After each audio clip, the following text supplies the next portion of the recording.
না খেয়ে থাকেন, তো বর্ডারে কোনো ব্যবসা করেন না, ইন্ডিয়া থেকে একটা কিছু নিয়েন না। শুভেন্দু আপনার পা ধরবে যে বাবারে আমি তার তুলে নিচ্ছি, এই কাঁটাতারের বেড়া তুলে নিচ্ছি, তোরা কি চাস তাই দিব।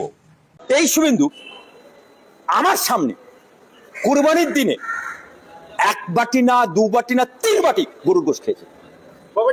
3 বাটি পশ্চিম মেদিনীপুরে শাহাবুদ্দিনের বাড়িতে।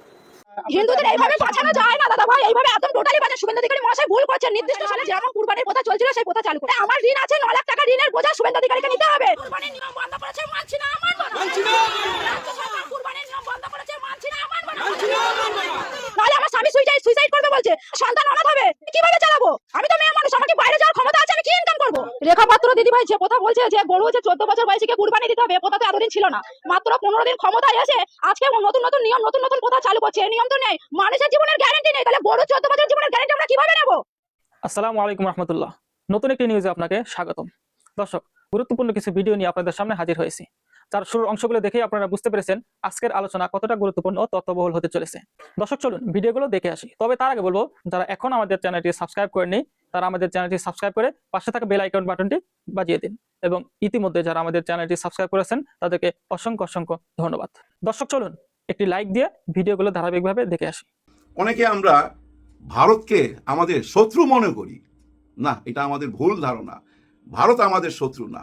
শত্রু কারা জানেন? বাংলাদেশি ভারতীয়রা। এই বাংলাদেশের ভিতরে কিছু ভারতীয় আছে, আমাদের দেশেরই নাগরিক, তারাই হলো মেইন শত্রু। হ্যাঁ, আর ভারতকে বিচার করতে হইলে ভাই শুভেন্দুর চোখ দিয়ে বিচার করা যাবে না। অন্য একটা চোখ আছে ভাই, বিজয় থালাপতি, তার দৃষ্টিভঙ্গি দিয়েও বিচার করতে পারেন আপনারা। শুভেন্দুর লোকজন যারা, এগুলা ভাড়া খাটা লোক, এদের একই কথা। এই যে দেখেন কি বলে, বাংলাদেশি থাকলে দেশে উন্নতি হবে না। আমরা অলরেডি হিন্দু রাষ্ট্র, শুধু আমাদের সংবিধানে এটাকে মান্যতা দিতে হবে, তারপরে আমরা ফুল ফর্মে হিন্দু রাষ্ট্র করতে পারবো। সংবিধান চেঞ্জ করবে, সংবিধানে ইন করাবে। হ্যাঁ, হিন্দু রাষ্ট্রে ইন করায়া সমস্ত মুসলমানরে দেশ থেকে বাইর করে দিবে। অলরেডি শুভেন্দু কিন্তু ঘোষণা দিয়ে ফেলছে, ওই যে মসজিদে যে মাইকের আজান হয়, সে আজান হইতে দেওয়া যাবে না, মাইক খুলতে হবে। সঙ্গে আবার জোড়া দিছে মন্দিরের মধ্যে যদি মাইক থাকে সেটাও খুলতে হবে। তার মানে আজান দেওয়া যাচ্ছে না মাইকে, এই আওয়াজ যেন দূরে না পৌঁছায়, সে রাস্তা বন্ধ করে দিল। আরেকটা কি করছে জানেন? জুম্মার দিনে রাস্তার মধ্যে ভাই নামাজ পড়তে হয়, মসজিদের জায়গা হয় না, রাস্তায় চলে আসে, সেটা হইতে দেওয়া যাবে না, রাস্তায় নামাজ পড়া যাবে না, ডিক্লার দিয়ে দিছে। আর কি করবেন উনি? কাটা তারের বেড়া দিবে। দে না ভাই, দে, তাড়াতাড়ি দে, অসুবিধা কি? এই যে একটা দৃষ্টিভঙ্গি, এর দৃষ্টিতে যদি ভারতকে দেখেন, আপনার ঘৃণা ছাড়া কিছু আসবে না। এই যে কলকাতায় যাওয়ার জন্য ভিসা নিয়ে কথাবার্তা চলতেছে, হ্যাঁ ভাই, ইন্ডিয়ান অ্যাম্বাসেডারের সাথে বারবার বসতেছে সিটিংয়ে, ভারতে ভিসা চালু করতে হবে, কারণ ওই হাসপাতালগুলা তো চালাইতে হবে, নিউ মার্কেট চালাইতে হবে, ট্রাভেল এজেন্সিগুলা তো চালাইতে হবে, সব তো বন্ধ, ধ্বংস হয়ে গেছে। কিন্তু বাংলাদেশ সরকারের কি উচিত হবে এই ভিসা চালু করা? বরঞ্চ বাংলাদেশ সরকারের বলা উচিত, কোনো নাগরিক ভারত সফরে যাবেন না, বিশেষ করে এই পশ্চিমবঙ্গে এখন কেউ যাবেন না। যদি যাইতে চান চেন্নাইতে যান, হ্যাঁ, ওই তামিলনাড়ুতে যান, কলকাতায় যাবেন না, পশ্চিমবঙ্গে যাবেন না, ওইখানে লাইফ রিস্ক। তো এই কথা বলা উচিত সরকারের পক্ষ থেকে। দেখেন না, পৃথিবীতে কোথাও গন্ডগোল হইলে ডোনাল্ড ট্রাম্প কি বলে? আমেরিকার নাগরিকদেরকে ওই দেশে যাইতে না করে, বরঞ্চ নিজের দেশে ফেরত নিয়ে যায়। এর মধ্যে আপনারা দেখছেন একটা গরু ভাইরাল হয়ে গেছে, গরু তো না ভাই, মহিষ ভাইরাল হয়ে গেছে। ডোনাল্ড ট্রাম্প ওর নাম দিছে, প্রতিদিন ভাই শত শত মানুষ তারে দেখতে যাইতেছে। আসলে ভাই ওই মহিষের চেহারাটা না ডোনাল্ড ট্রাম্পের মতো। ওই মহিষের চেহারাটা আপনার দেখাইলি না, আপনার ডোনাল্ড ট্রাম্পের চেহারাটা ভাইসা উঠবে। যাই হোক, এইসব ঠাট্টা মস্করা বাদ দিয়া আরেকটা দৃষ্টিভঙ্গিতে যাই। ভারতকে দেখার একটা দৃষ্টিভঙ্গি তো বলছি, এই শুভেন্দুর চোখ দিয়া দেখলেন ভারতকে। এই শুভেন্দুর চোখ দিয়া দেখতে গেলে ভারতকে ঘৃণা ছাড়া আর কিছুই করা যায় না, শুধু ঘৃণাই দেওয়া যায়। কিন্তু আপনি যদি বিজয় থালাপাতির দৃষ্টিভঙ্গি দিয়া দেখেন, নাম করা নায়ক, সিনেমাতে যতগুলো চরিত্র করছে প্রত্যেকটা চরিত্র ছিল তার গরিবের পক্ষে। যেখানেই গরিবের উপরে জুলুম, সেখানেই সে ঝাঁপায় পড়তো। এভাবেই সে একটা টাইমে মহানায়ক হয়ে যায়। ওই নায়ক থেকে এখন তামিলনাড়ুর মুখ্যমন্ত্রী। তামিলনাড়ুতে সিনেমা থেকে মুখ্যমন্ত্রী এই প্রথম না, অতীতে অনেক রেকর্ড আছে, অনেকেই হয়েছে। সিনেমার লোকরাই ভাই তামিলনাড়ুর রাজনীতি কন্ট্রোল করে। হ্যাঁ ভাই, দেখেন বিজয় থালাপতি পাশ করার পরেই সংসদে যায় প্রথম কথাটা কি বলছে? কোনো হিন্দু যদি কোনো মুসলমানের উপরে জুলুম করে তাকে আমি ছাড় দিব না, একেবারে জিরো টলারেন্স, তাকে আমি ছাড় দিব না, ক্লিয়ার কাট জানায় দিছে। আরেকটা কি কাজ করছে? 717টা বার মানে মদের দোকান বন্ধ করে দিছে। এই মদের দোকানগুলো ছিল মসজিদের পাশে, মন্দিরের পাশে এবং স্কুল কলেজের আশেপাশে, এগুলা বন্ধ করে দিছে। দেখেন, নায়ক যেমন সিনেমাতে ছিল ঠিক তেমনি ভাই বাস্তবে, আসলে বাস্তবে মানুষ এখন নায়ক দেখতে চায়। অনেক সময় দেখবেন রাস্তায় রিক্সাওয়ালার উপরে 10 টাকার জন্য 20 টাকার জন্য অনেকে চড়াও হয়, হাত তোলে, মারে, দেখছেন না? রিক্সাওয়ালা হয়তো অসহায়, কিছুই বলতে পারে না, চুপ হয়ে থাকে, আর যে মারে সে হেডম দেখায় চইলা যায়।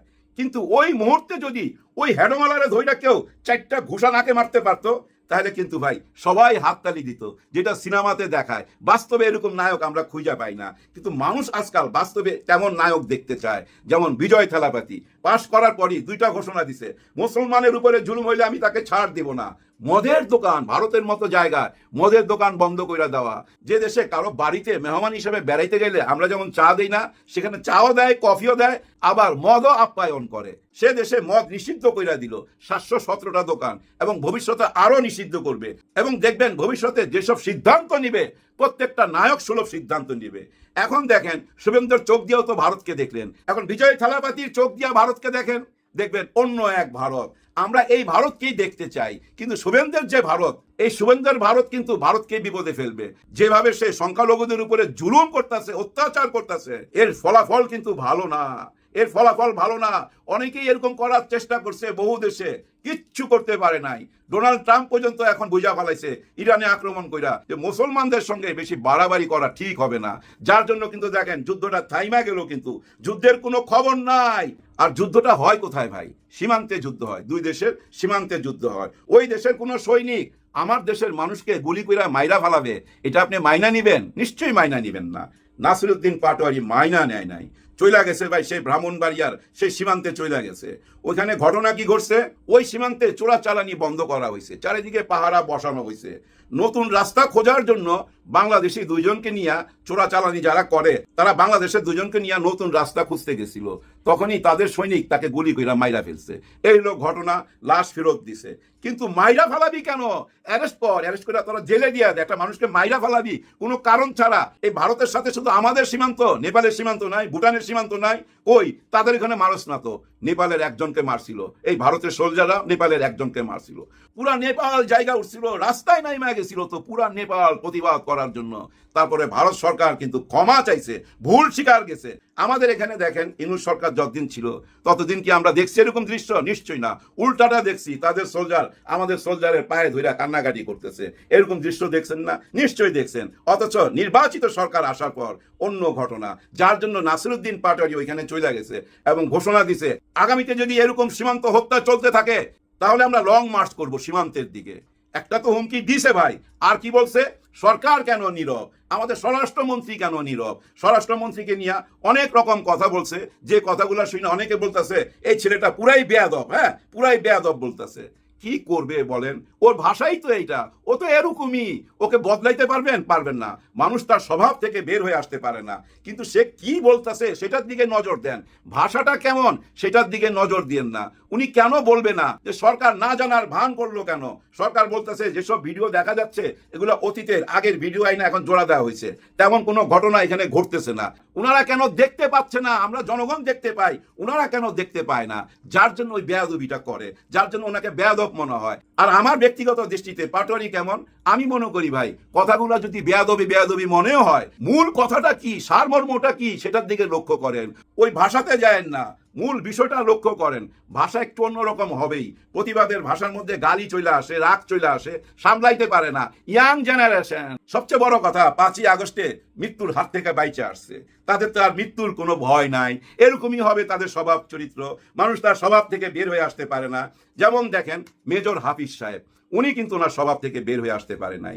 উনি যে এই জুলাইকে বুকে ধারণ করে, মনে মনে লালন করে, সেটা ওনার মুখের মধ্যে প্রকাশ পায়। এই ভারত নিয়ে কিন্তু উনি কথা বলছে, প্রতিবাদ করছে, আর জুলাই নিয়েও কথা বলছে।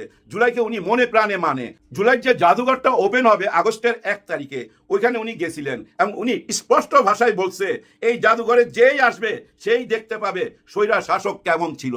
বারবার মনে করাই দিবে এই জাতিকে স্বৈরা শাসক কেমন ছিল। তার মানে কি জানেন? ওইখানে এই গত 17 বছরের ইতিহাস সমস্ত কিছু তুইলা ধরছে। ওইখানে ভয়েস আছে, টেলিফোন ভয়েস আছে, শেখ হাসিনা কিভাবে আদেশ করতেছে, হুকুম দিতেছে গুলি চালাইবার, সমস্ত কিছু আপনারা পাবেন। সেটা ওপেন হতে যাচ্ছে। এবং জুলাইকে মহামান্য স্পিকার হাফিজ সাহেব বুকে লালন করে ভাই। দেখেন, উনাকে ফলো করলে আপনারা বুঝতে পারবেন। উনি কিন্তু অনেকবার বইলা ফেলছে এর মধ্যে জামাতে ইসলাম সবচেয়ে ভালো বিরোধী দল, তাদের মধ্যে শিক্ষার হার বেশি, তারা ভদ্র মার্জিত, এই কথাগুলো তো বলছে। এবং উনার মুখেই তো শুনছেন ছাত্র শিবির ভালো, এই কথাগুলো শুনছেন না উনার মুখে? নিশ্চয়ই শুনছেন। এখন আমার কথা, উনার দলের বড় বড় নেতারা তো এরকম বলে না, উনি কেন বলে? উনার বলার পিছনে কারণ কি? কারণ একটাই, স্পিকারের যে পদটা, যে চেয়ারটা, এটা নিরপেক্ষ চেয়ার। এই চেয়ারে কে বিএনপি, কে আওয়ামী লীগ বা কে জামাত ইসলাম, কে এনসিপি, তা চলবে না।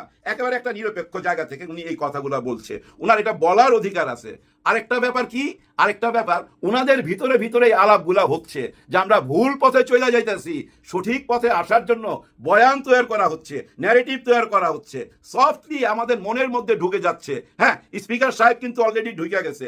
এভাবেই আমি মনে করি জুলাইকে সমর্থন দিয়া বিএনপিও মানুষের মনের মধ্যে ঢুকা যাবে। আর মানুষের মনের মধ্যে যদি ঢুকা যায়, সবাই মিলা, বিরোধী দল এবং সরকারি দল একসাথে হইয়া দেশটাকে যদি আগামী 5 বছর আগায় নিয়ে যান, আমি তো মনে করি অন্য জায়গায় পৌঁছায় যাবো। বিশেষ করে ওদেরকে সাহায্য করতে পারবো। হ্যাঁ ভাই, চোখে চোখ রেখা কথা বলতে পারবো।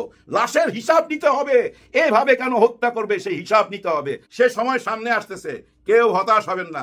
দেশ নিয়ে হতাশ হওয়ার কিছু নাই। নিশ্চয়ই আমরা নতুন একটা বাংলাদেশ পেতে যাচ্ছি, এটা আমার মন বলতেছে ভাই, আমার মন বলতেছে নিশ্চয়ই আমরা একটা নতুন বাংলাদেশ পেতে যাচ্ছি। আল্লাহ যেন সবাইকে বুঝার তৌফিক দেয়।